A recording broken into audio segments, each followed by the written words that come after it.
Hi friends, నేను ఈరోజు Kent egg boiler ఏ విధంగా యూజ్ చేయాలో చెప్తున్నాను.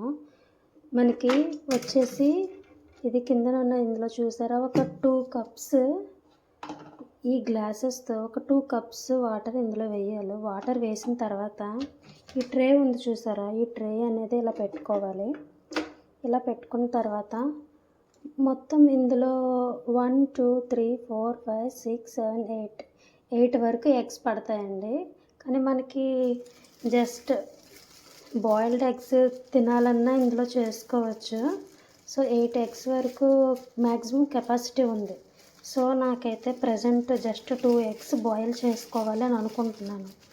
సో 2 ఎగ్స్ బాయిల్ చేసుకోవాలని అనుకుంటున్నాను కాబట్టి జస్ట్ 2 ఎగ్స్ మాత్రమే పెడతాను.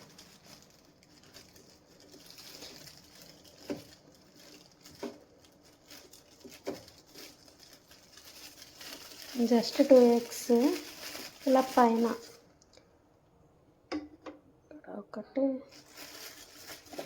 చూసారు కదండి, ఆల్రెడీ హీటింగ్ ప్రాసెస్ అనేది స్టార్ట్ అయింది. కొంచెం సేపులో ఇది మరిగిపోయి ఈ స్విచ్ అనేది ఆటోమేటిక్గానే ఆఫ్ అయిపోతుంది. అప్పుడు మనం ప్లగ్ అనేది ఆఫ్ చేసేసుకొని ఇంకా మనం సర్వ్ చేసేసుకోవచ్చు.